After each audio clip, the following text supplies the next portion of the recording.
सच के साथ। नमस्कार, सिटी वाराणसी लाइव में आप सभी का स्वागत है। मैं हूं अमित मिश्रा। आइए देखते हैं आज के हेडलाइंस। मोबाइल चलाने से रोका तो युवती ने उठाया आत्मघाती कदम। वाराणसी में 18 वर्षीय छात्रा ने फांसी लगाकर दी जान। दिल्ली के जंतर मंतर पर छात्रों के प्रदर्शन पर हुए लाठीचार्ज के विरोध में अधिवक्ताओं ने किया विरोध प्रदर्शन। एसीपी अश्वमेध अतुल रंजन त्रिपाठी ने पैदल गश्त कर श्रावण मास के तहत बनाए गए बैरिकेडिंग आदि का लिया जायजा। और सावन से पहले श्रीमय हुई काशी, बोलबम के जयघोष के बीच कांवड़ियों का आगमन शुरू। और अब समाचार विस्तार से। जंतर मंतर दिल्ली पर छात्रों के प्रदर्शन के दौरान हुए कथित लाठीचार्ज के विरोध में वाराणसी के अधिवक्ताओं ने विरोध प्रदर्शन किया। दिल्ली के जंतर मंतर पर छात्रों के प्रदर्शन के दौरान हुए कथित लाठीचार्ज के विरोध में वाराणसी के अधिवक्ताओं ने विरोध प्रदर्शन किया। बनारस बार एसोसिएशन के पदाधिकारियों के नेतृत्व में अधिवक्ताओं ने जिलाधिकारी के माध्यम से राष्ट्रपति के नाम ज्ञापन सौंपकर मामले की निष्पक्ष जांच और केंद्रीय शिक्षा मंत्री धर्मेंद्र प्रधान के इस्तीफे की मांग की। अधिवक्ता अशोक प्रजापति ने कहा कि जंतर मंतर पर छात्रों के साथ हुई कथित पुलिस कार्रवाई लोकतांत्रिक मूल्यों के विपरीत है। उन्होंने आरोप लगाया कि शांतिपूर्ण प्रदर्शन कर रहे छात्रों पर बल प्रयोग किया गया, जिसकी निष्पक्ष जांच होनी चाहिए। उन्होंने कहा कि ज्ञापन के माध्यम से राष्ट्रपति से पूरे मामले में हस्तक्षेप कर उचित कार्रवाई की मांग की गई है। पूर्व महामंत्री अनिल कुमार पाठक ने कहा कि देश भर के छात्र प्रतियोगी परीक्षाओं की तैयारी के लिए वर्षों तक मेहनत करते हैं, लेकिन पेपर लीक जैसी घटनाएं उनके भविष्य को प्रभावित करती हैं। उन्होंने कहा कि संविधान प्रत्येक नागरिक को शांतिपूर्ण ढंग से अपनी बात रखने का अधिकार देता है और छात्रों की आवाज़ को बल प्रयोग से दबाना उचित नहीं है। उन्होंने कहा कि बनारस बार एसोसिएशन के अध्यक्ष और महामंत्री के नेतृत्व में बड़ी संख्या में अधिवक्ताओं ने जिलाधिकारी को ज्ञापन सौंपकर मांग की है कि छात्रों से जुड़े मामलों में निष्पक्ष कार्रवाई की जाए और उनकी आवाज़ को लोकतांत्रिक तरीके से सुना जाए। प्रदर्शन के दौरान अधिवक्ताओं ने छात्र हितों की रक्षा, पेपर लीक मामलों में जवाबदेही तय करने तथा पूरे घटनाक्रम की निष्पक्ष जांच की मांग उठाई। हमारे घर के, आपके घर के, पूरे देश के जो युवा छात्र हैं, पढ़ने वाले हैं, हमेशा अगर पेपर लीक होगा तो वह जो साल भर तक, 2 साल तक, साल भर तक मेहनत करते हैं और मेहनत करने के बाद अगर उनको जब ये सुनने को मिलता है कि पेपर लीक हो गया है तो उसके ऊपर जो बीतती है तो बीतती है गार्जियन के भी ऊपर जो है वह असर आता है। और शांति तरीके से अपना आंदोलन करना यह हम लोगों के संविधान में अधिकार प्राप्त है कि हम अपनी बात को रखें। हम अपनी बात को अपने मुखिया के समक्ष नहीं रखेंगे तो रखेंगे किसके बल पर? सबसे मुख्य तो जनता है। जनता ही उनको चुन करके अपने प्रतिनिधि के रूप में जो है वहाँ भेजती है कि भाई आप जो है देश का संचालन करेंगे, अच्छी व्यवस्था करेंगे, अच्छी सरकार चलाएंगे। एक समय था कि सारे लोगों ने मन में आपके प्रति भाव हुआ, सब लोग आपको जो है मतदान किए, आपको वहाँ तक पहुँचाए। अब निरीह छात्र और छात्राएँ के ऊपर लाठी चलाना, कपड़ा फाड़ना, घसीट देना, यह तो अंग्रेजों के ज़माने की जो है याद आ रही है। गुरुवार को सुहेलदेव राजभर पार्टी ने पिछड़ों पर हो रहे कथित अत्याचार और उनके अधिकारों की रक्षा की मांग को लेकर जिला मुख्यालय पर ज्ञापन सौंपा। पिछड़ों पर हो रहे कथित अत्याचार और उनके अधिकारों की रक्षा की मांग को लेकर गुरुवार को सुहेलदेव राजभर पार्टी ने पूरे प्रदेश में जिला मुख्यालय पर ज्ञापन अभियान चलाया। इसी क्रम में वाराणसी जिला मुख्यालय पर पार्टी कार्यकर्ताओं ने जिलाधिकारी के माध्यम से मुख्यमंत्री के नाम ज्ञापन सौंपा। पार्टी पदाधिकारियों ने कहा कि सुहेलदेव राजभर पार्टी गरीब, वंचित और पिछड़े वर्ग की आवाज़ है तथा उनके अधिकारों और हक की लड़ाई के लिए सदैव तत्पर रहेगी। उन्होंने आरोप लगाया कि पिछड़ों के अधिकारों का हनन हो रहा है और सरकार को इस मामले में निष्पक्ष जांच कर दोषियों के खिलाफ सख्त कार्रवाई करनी चाहिए। ज्ञापन में मांग की गई कि पिछड़ों के अधिकारों पर कथित रूप से कब्जा करने वालों के विरुद्ध निष्पक्ष जांच कर विधि सम्मत कार्रवाई सुनिश्चित की जाए। इस दौरान पार्टी नेताओं ने दिल्ली के जंतर मंतर पर चल रहे धरने को लेकर भी अपनी प्रतिक्रिया दी। उन्होंने कहा कि विपक्ष को छात्रों के हितों से कोई सरोकार नहीं है और वह केवल राजनीतिक लाभ लेने के उद्देश्य से आंदोलन का इस्तेमाल कर रहे हैं। सुहेलदेव भारतीय समाज पार्टी द्वारा पूरे उत्तर प्रदेश के 75 जिला में इसी तरह का ज्ञापन माननीय मुख्यमंत्री के नाम डीएम साहब के प्रेषित पत्र से दिया गया है और ये मांग किया गया है कि जो लोग पिछड़ों की आवाज़ को दबाना चाहते हैं, दलितों की आवाज़ को दबाना चाहते हैं, ज़बरदस्ती रोड बना देते हैं उनके ज़मीन में और अशब्द का प्रयोग करते हैं, जाति सूचक नाम लेकर के कहीं न कहीं सभी समाज में रहने वाले लोगों को आहत पहुंचाने का काम करते हैं, उनके खिलाफ आज ये पत्रक दे करके हम लोगों ने मांग किया मुख्यमंत्री जी से कि आप इसका जांच करा लें और जांच करा के करके उचित कार्रवाई करने की कृपा करें। वेतन व पेंशन रिवीजन की मांग को लेकर बीएसएनएल कार्यालय शिवपुरा पर बीएसएनएल कर्मियों का धरना दूसरे दिन गुरुवार को भी जारी रहा। All India central coordination committee AICCC के आह्वान पर वेतन रिवीजन एवं पेंशन रिवीजन को 1 जनवरी 2017 से लागू किए जाने की मांग को लेकर बीएसएनएल एम्प्लॉइज यूनियन के नेतृत्व में BSNL LU, AIBDPA एवं AICCNF के संयुक्त तत्वावधान में आयोजित 3 दिवसीय धरना प्रदर्शन का गुरुवार को दूसरा दिन रहा। धरने के दौरान कर्मचारियों एवं सेवानिवृत्त कर्मचारियों ने अपनी मांगों के समर्थन में जोरदार नारेबाजी की और केंद्र सरकार से जल्द वेतन एवं पेंशन रिवीजन लागू करने की मांग की। कार्यक्रम की अध्यक्षता AIBDPA जिला शाखा वाराणसी के जिलाध्यक्ष BS रावत ने किया, जबकि संचालन BSNL EU जिला शाखा वाराणसी ने जिला सचिव अनिल कुमार शर्मा ने किया। धरने में प्रमुख रूप से प्रेम कुमार, बुलबदन राम, रामबचन पाल, किशोर यादव, अशोक कुमार सिंह सहित बड़ी संख्या में कर्मचारी एवं सेवानिवृत्त कर्मचारी शामिल रहे। यूनियन पदाधिकारियों ने कहा कि जब तक उनकी मांगें पूरी नहीं होती तब तक आंदोलन जारी रहेगा। 3 दिवसीय धरना कार्यक्रम का समापन निर्धारित कार्यक्रम के अनुसार किया जाएगा। हम लोग पहले तो अभी 3 दिन का धरना है, कल, आज और कल तक है। उसके बाद 27 तारीख को ट्विटर के द्वारा प्रधानमंत्री को संदेश दिया जाएगा। 7 अगस्त को संसद भवन का घेराव किया जाएगा। पूरे ऑल इंडिया लेवल की ये बात है। पूरे देश के जो BSNL के कर्मचारी हैं, रिटायर्ड, क्योंकि उनका पेंशन रुका हुआ है, और जो वर्किंग के हैं उनका पे कमीशन नहीं आया, तो दोनों का संयुक्त रूप से संसद का घेराव 7 अगस्त को प्रस्तावित। कहाँ ये मामला फंसा हुआ है? DOT के पास। भारत सरकार, चूंकि BSNL का जो जब बनाया गया तो उसका मेन पावर DOT को दे दिया गया। इसी विभाग के अंतर्गत हमारे यहाँ ITS वर्क कर रहे हैं पूरे देश में। उनको 2016 से, क्योंकि वो भारत सरकार के हैं, उनको 2016 से पे कमीशन दे दिया गया। वो सारी सुविधा ले रहे हैं। हम लोगों को जो कर्मचारी हैं उनको नहीं दिया गया। लल्लापुरा क्षेत्र में एक 18 वर्षीय युवती द्वारा फांसी लगाकर आत्महत्या कर लिए जाने से सनसनी फैल गई। सिगरा थाना क्षेत्र के लल्लापुरा इलाके में एक 18 वर्षीय युवती ने घर पर फांसी लगाकर आत्महत्या कर लिया। घटना की सूचना मिलते ही पुलिस, फॉरेंसिक टीम और वरिष्ठ अधिकारी मौके पर पहुंचे तथा जांच शुरू कर दी।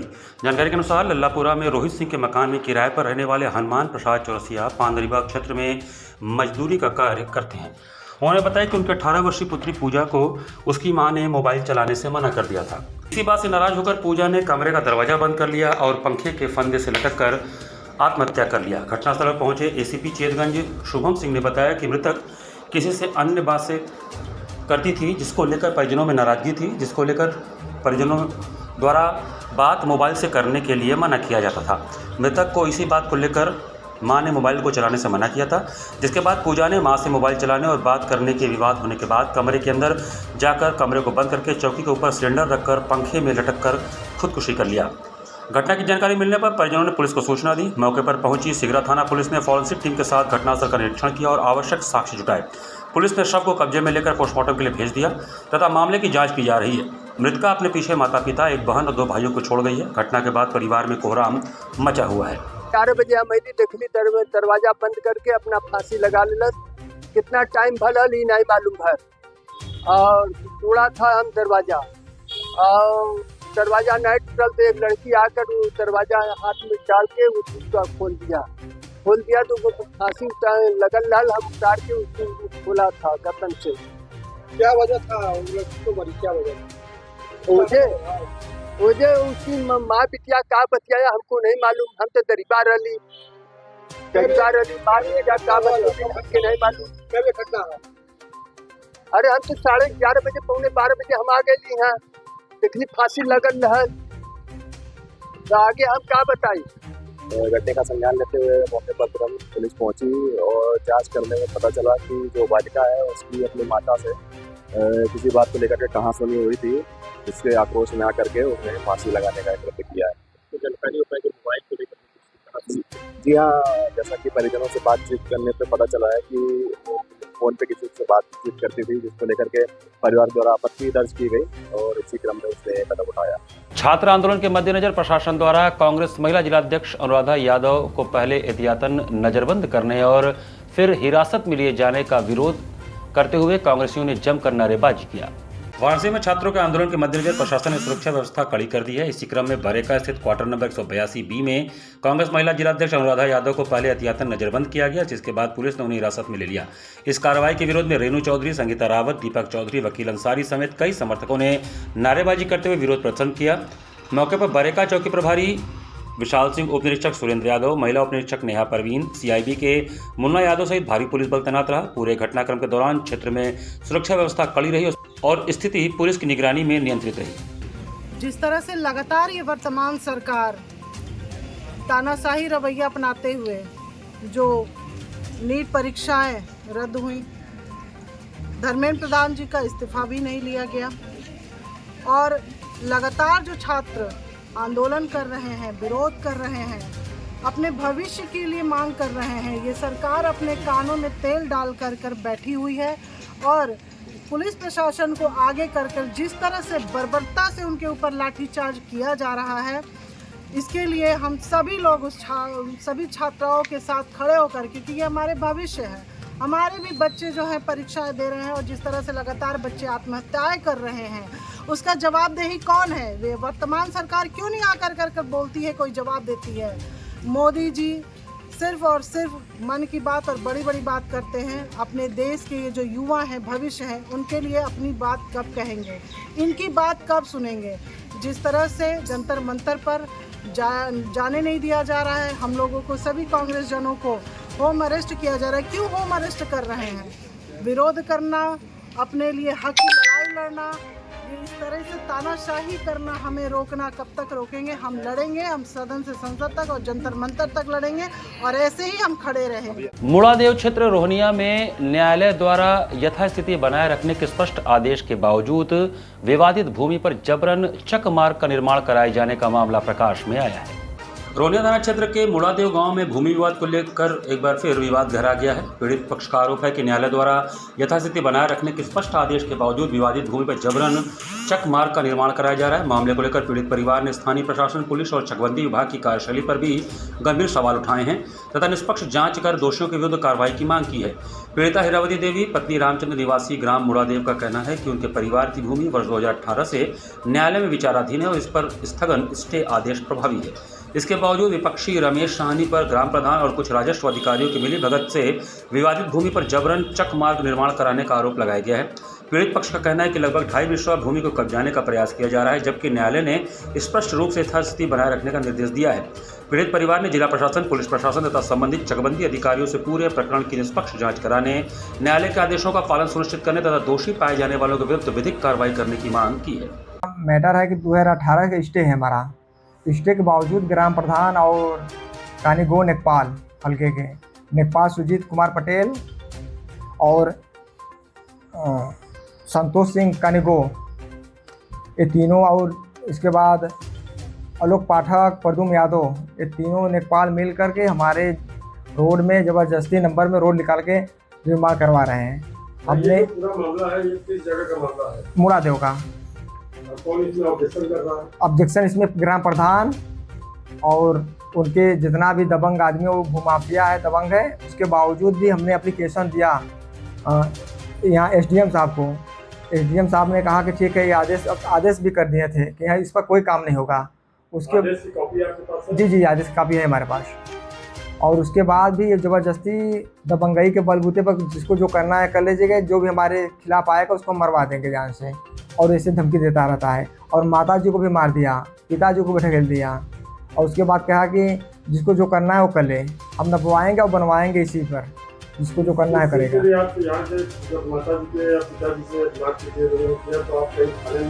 जी, हमने चौकी पे भी एप्लीकेशन दिया, थाने पर रोहनिया भी एप्लीकेशन दिया, जिला अधिकारी को भी एप्लीकेशन दिया, एसडीएम साहब को भी एप्लीकेशन दिया, अपर पुलिस आयुक्त को भी एप्लीकेशन दिया, हमने सबको दिया, पर कहीं सुनवाई नहीं हो रहा है हम लोगों का।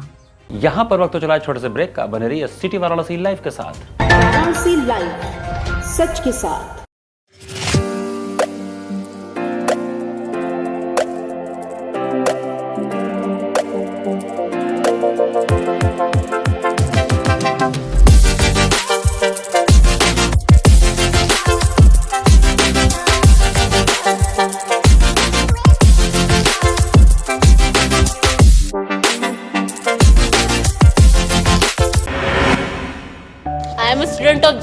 Mahavidyalaya. I am proud of Mahavidyalaya for excellent faculty, best support and best infrastructure and best place. I am a student of Jeevandeep Mahavidyalaya. I am proud of Mahavidyalaya for excellent faculty, best support and best infrastructure and best place. I am a student of Jeevandeep Mahavidyalaya. I am proud of Mahavidyalaya for excellent faculty, best support and best infrastructure and best place.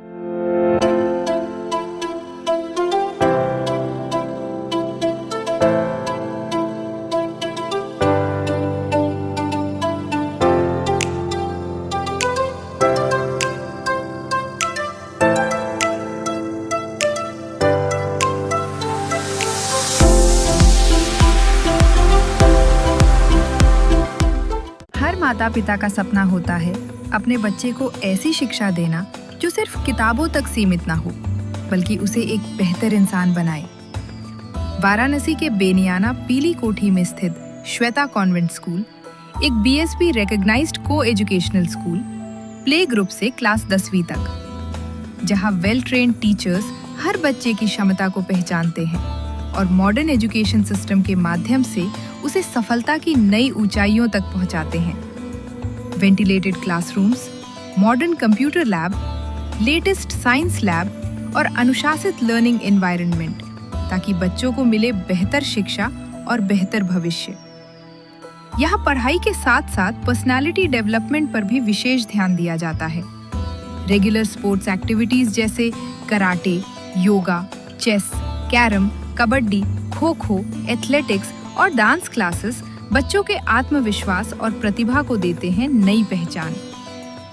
क्योंकि हमारा विश्वास है पद्मेकम शिक्षाम प्रति।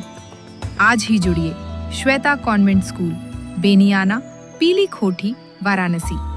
Call now 979-203-5713 और 70-529-16706। Varanasi live, सच के साथ। Break के बाद आपका स्वागत है। श्रावण माह में उमड़ने वाले श्रद्धालुओं की भीड़ के दृष्टिगत ACP अतुल अंजान त्रिपाठी ने दहाश्वमेध, पांडे हवेली और मदनपुरा क्षेत्र में पैदल गश्त कर बैरिकेडिंग इत्यादि का जायजा लिया। श्रावण माह में बाबा विश्वनाथ के दरबार में लाखों श्रद्धालुओं की आस्था उमड़ रही है। इसी आस्था को सुरक्षित रखने के लिए ACP दहाश्वमेध अतुल अंजान त्रिपाठी ने अपनी कर्मठता और नेतृत्व से सबका दिल जीत लिया। बुधवार को ACP अतुल अंजान त्रिपाठी ने थाना प्रभारी संतोष सिंह और दहाश्वमेध चौकी इंचार्ज अनुज मनीष त्रिपाठी के साथ अपनी पुलिस टीम के साथ दहाश्वमेध, पांडे हवेली और मदनपुरा क्षेत्र में पैदल गश्त किया। इस दौरान उन्होंने बैरिकेडिंग की पुख्ता व्यवस्था, भीड़भाड़ वाले स्थानों और मंदिरों के आसपास सुरक्षा इंतजामों का बारीकी से निरीक्षण किया। ACP ने शांतिपूर्ण और व्यवस्थित माहौल बनाए रखने के लिए जवानों को आवश्यक दिशा निर्देश दिए। दुकानदारों और आमजनों से संवाद कर उन्होंने सुरक्षा व्यवस्था का फीडबैक भी लिया। साथ ही यातायात प्रबंधन, भीड़ नियंत्रण और आपातकालीन तैयारियों का भी जायजा लिया। इस दौरान ACP ने कहा कि श्रावण मेले के दौरान बाबा के दरबार में आने वाले हर श्रद्धालु की सुविधा और सुरक्षा हमारी प्राथमिकता है। इसके लिए पुलिस 24 घंटे अलर्ट मोड में तैनात रहेगी। सावन माह के शुरुआत से पहले ही धर्मनगरी काशी में कांवड़ियों के आने का क्रम शुरू हो गया है। अभी से ही काशी नगरी भगवान शिव के रंग में रंगती चली जा रही है। श्रावण माह के शुरुआत से पहले ही धर्मनगरी काशी शिवमय हो गई है। बाबा श्री काशी विश्वनाथ के जलाभिषेक के लिए देश के विभिन्न राज्यों से कांवड़ियों का आगमन शुरू हो गया है। बुधवार को दहाश्वमेध समेत प्रमुख गंगा घाटों पर श्रद्धालुओं की भीड़ उमड़ी और पूरा क्षेत्र हर हर महादेव व बोलबम के जयघोष से गूंज उठा। कांवड़िए गंगा स्नान के बाद पारंपरिक विधि से कांवर में गंगा जल भरकर श्री काशी विश्वनाथ धाम की ओर रवाना हुए। मंदिर जाने वाले मार्गों पर दिन भर भक्तों की आवाजाही बनी रही और शिव भक्ति का उत्साह देखने को मिला। इस बीच गंगा के बढ़ते जल स्तर को देखते हुए प्रशासन ने सभी 84 घाटों पर सुरक्षा व्यवस्था मजबूत कर दी। जल पुलिस लगातार निगरानी कर रही है और बैरिकेडिंग के माध्यम से श्रद्धालुओं को गहरे पानी में जाने से रोका जा रहा है। जल स्तर बढ़ने से नियमित गंगा स्नान करने वाले श्रद्धालुओं को भी परेशानी का सामना करना पड़ रहा है।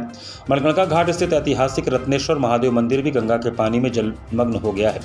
इसके बावजूद श्रद्धालु मंदिर के समीप पहुंचकर पूजा अर्चन कर रहे हैं। केंद्रीय जल आयोग के अनुसार गुरुवार सुबह वाराणसी में गंगा का जलस्तर 60.97 मीटर दर्ज किया गया और यह धीमी गति से बढ़ रहा है। बलिया, गाजीपुर, प्रयागराज और मिर्जापुर में भी जलस्तर स्थिर बना हुआ है, जबकि आजमगढ़ में जल स्तर बढ़ने का क्रम जारी है। सावन की औपचारिक शुरुआत से पहले ही काशी पूरी तरह शिव भक्ति में रंग चुकी है। कांवड़ियों और श्रद्धालुओं की बढ़ती संख्या को देखते हुए प्रशासन सुरक्षा और यातायात व्यवस्था पर विशेष नजर बनाए हुए। काशी पहुंचे Republican party of India Athawale के राष्ट्रीय उपाध्यक्ष संजय सिन्हा ने उत्तर प्रदेश में विकास, कानून व्यवस्था और रोजगार के लिए मुख्यमंत्री योगी आदित्यनाथ की जमकर तारीफ की।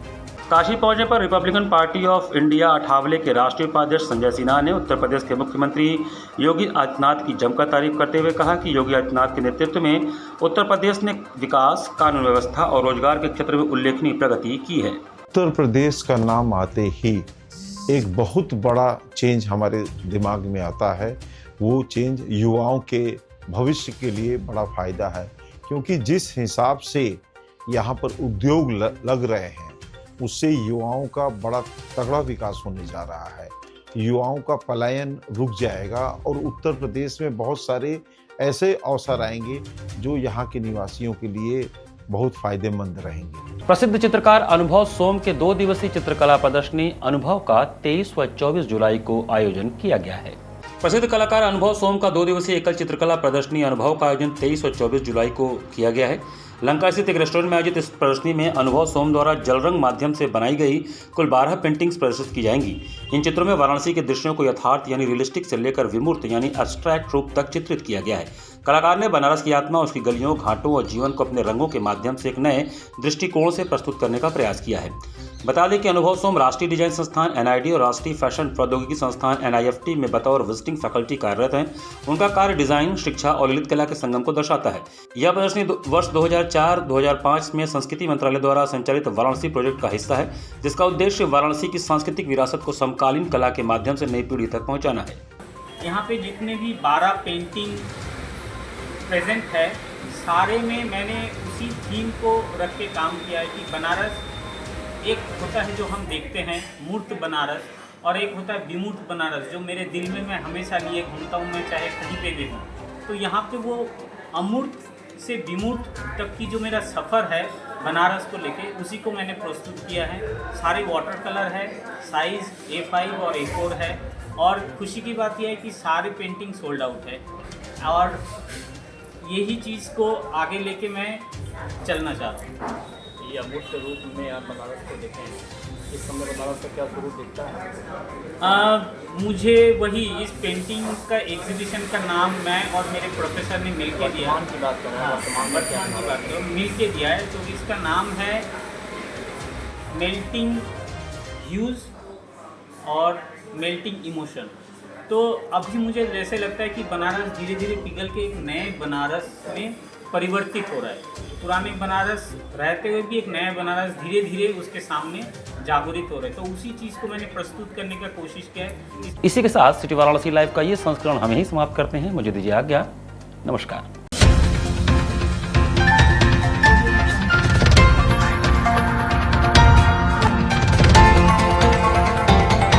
वाराणसी लाइव, सच के साथ।